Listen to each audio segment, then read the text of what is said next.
بسم اللہ الرحمن الرحیم صلاتی نسخی و محیای و ماتی للہ رب العالمین۔ بے شک میرا جینا، میرا مرنا، میری نماز، میری قربانی، سب کچھ اللہ رب العالمین کے لیے ہے۔ صدق اللہ العظیم۔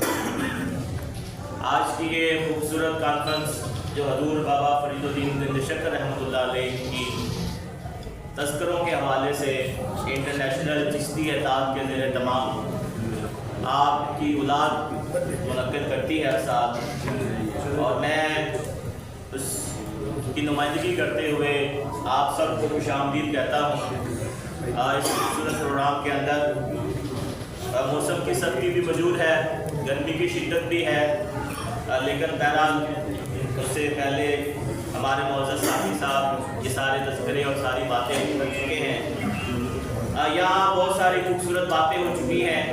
محترم استاد محترم پرنسپل صاحب نے بھی باتیں کی، علماء کرام نے بھی کی، ہر حوالے سے تذکرے اور ذکر یہاں پہ ہو چکے ہیں۔ حضور بابا فرید الدین زندہ شکر رحمۃ اللہ علیہ کوئی عام شخصیت نہیں تھے، وہ ایک علمگیر ہستی تھے، ایک علمگیر شخصیت تھے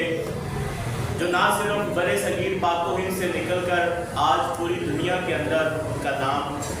اور ان کی کرامات، ان کی خدمات، ان کی چیزیں پوری دنیا کے اندر جانی اور پہچانی ہیں۔ ہمیں اس بات کا فخر ہے کہ ہم ان کے خون میں سے ہیں، ان کے تختے جگر ہیں، ان کی اولاد ہیں، اور میں اکثر اپنے خاندان کے لوگوں سے یہ بات کرتا ہوں کہ جتنی بڑی نسبت کے ساتھ ہم جڑے ہوئے ہیں شاید ہم اس کا حق ادا نہیں کرتے کہ حضور بابا فرید الدین نے اپنی پوری زندگی اللہ کی بندگی کے اندر گزاری۔ حیران ہوتا ہے کہ انسان کے اس زمانے کے اندر کہ جب چلنے پھرنے کے لیے شاید سواریاں بھی نہیں تھی اور ان کے پاس کوئی گھوڑے اور اونٹ بھی نہیں تھے، اس زمانے میں انہوں نے اس پورے برے صغیر کے اندر سفر کیے، افغانستان کے سفر کیے، حتیٰ کہ ان کی ایک چلہ گاہ جو ہے وہ فلسطین کے اندر بھی موجود ہے۔ یہ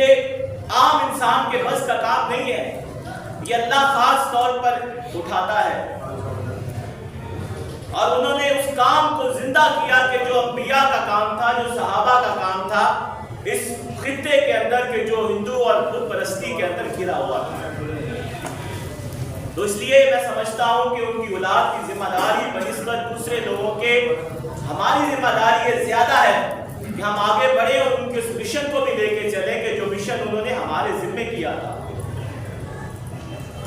مشن یہ نہیں ہے کہ صرف عرس کی تقریبات کو منعقد کر لینا اور دربار شریف پر چکر لگا لینا اور حاضری کا لگا کر چلے جانا اور اس کے بعد دنیا مافیا کے اندر جو مرضی کرتے پھرے رہے۔ یہ ان کا مقصد اور ان کا مشن نہیں تھا۔ اور اکثر یہ بھی میں بات کرتا ہوں کہ جتنے بھی اولیاء اللہ گزرے ہیں، جتنے بھی بزرگان دین اس پورے خطے کے اندر مدفن ہیں، وہ جہاں بھی ہیں وہ ان کی آبائی جگہ نہیں ہے۔ وہ پیدا کہیں ہوتے ہیں لیکن اللہ کے دین کے غلبے کے لیے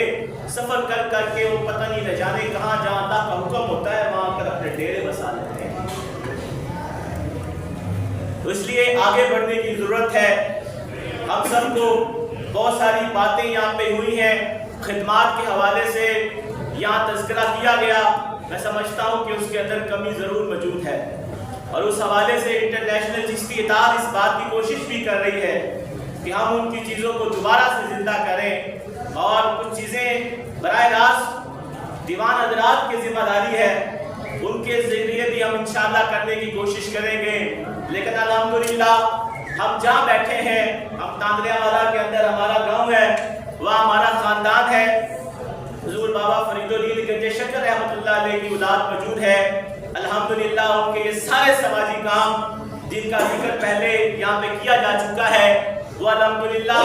مدارس بھی قائم ہیں۔ وہاں 1 ایکڑ کے اندر بچیوں کے لیے ہم نے مدرسہ بنایا ہے کہ جہاں پہ بچیاں 300 سے زائد طالبات کی وہاں ہاسٹل کے اندر گنجائش موجود ہے۔ اس کے علاوہ بچوں کا مدرسہ قائم ہے، مساجد کا نظام قائم ہے، پانی کے لیے فلٹر پلانٹس ہم نے لگائے ہیں، وہاں پہ بچیوں کی شادیوں کے مسائل ہیں، بیمار لوگوں کی ان کے لیے جو معاملات ہیں ان کو حل کرنے کے معاملات ہوں، سیاسی معاملات ہوں، لوگوں کے معاشی مسائل ہوں، لوگوں کے دنیا کے مسائل ہوں، ہر حوالے سے الحمدللہ ہم اس بات کی کوشش کرتے ہیں کہ ہم ان چار چیزوں کو لے کے چلیں اور اس کے ساتھ ساتھ دین کے ساتھ بھی لوگوں کو جوڑنے کی کوشش کرتے ہیں اور ان کی خدمات کو زندہ کرنے کی کوشش کرتے ہیں۔ الحمدللہ جہاں جہاں ہیں یہ کار خیر کے کام، ان کی اولاد ہر جگہ بیٹھ کر کچھ نہ کچھ کرتی چلی جا رہی ہے۔ انشاءاللہ تعالیٰ انٹرنیشنل چشتی اتحاد کا مقصد بھی یہی ہے اور اس کانفرنس کو منعقد کرنے کا بھی مقصد یہی ہے کہ ہم ان ساری چیزوں کو اکٹھا کر کے ایک بڑی شکل کے اندر آگے لے کے چلیں اور ان کی خدمات اور ان کی وہ چیزیں جو آج کے سوشل میڈیا کے دور کے اندر ہمیں آگے بڑھانے کی ضرورت ہے۔ اللہ تعالیٰ ہم سب کو حضور بابا فرید الدین گنج شکر رحمۃ اللہ علیہ کی ان تذکروں کے اوپر جن کا حکم انہوں نے دیا، جن کے لیے محنتیں انہوں نے کی، جن چیزوں کے لیے کاوشیں انہوں نے کی، جن کے لیے عبادات انہوں نے کی، ریاضات انہوں نے کی، ان پہ عمل کرنے کی توفیق عطا فرمائے۔ اس میں ایک پہلو جو میں سمجھتا ہوں بڑا اہم پہلو ہے، وہ ان کی زندگی کا سادگی کا پہلو نظر آتا ہے۔ میں جب اپنے خاندان کی ہسٹری پڑھتا ہوں تو یہ عام خاندان نہیں ہے۔ آپ کے گھر میں بادشاہ کی بیٹی تھی، آپ بادشاہوں کی اولاد میں سے تھے، تو شجرہ نسب جا کر سیدنا امیر المومنین حضرت عمر رضی اللہ عنہ سے جا کے ملتا ہے۔ کتنی دولتیں آتی تھی،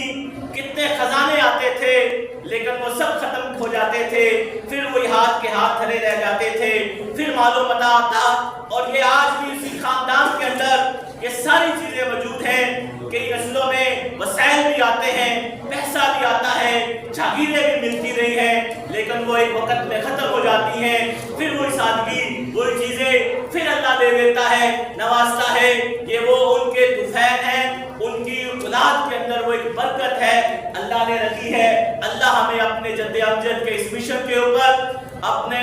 دین کے اوپر چلنے کی توفیق عطا فرمائے۔ میں آخر میں آپ سب کا بھی شکریہ ادا کرتا ہوں کہ آپ سب گرمی کی شدت کے اندر یہاں تشریف لائے ہیں، جو دور دور سے آئے ہیں، جو باہر کے شہروں سے آئے ہیں، میں ان سب کا بھی شکریہ ادا کرتا ہوں۔ اللہ تعالیٰ آپ سب کو جزائے خیر عطا فرمائے۔ جی ویورز، اگر آپ نے ابھی تک ہمارا چینل سبسکرائب نہیں کیا تو سبسکرائب کیجیے اور ساتھ میں دیے گئے گھنٹی کے بٹن کو ضرور دبائیے تاکہ اپڈیٹس آپ کو باقاعدگی سے ملتی رہیں۔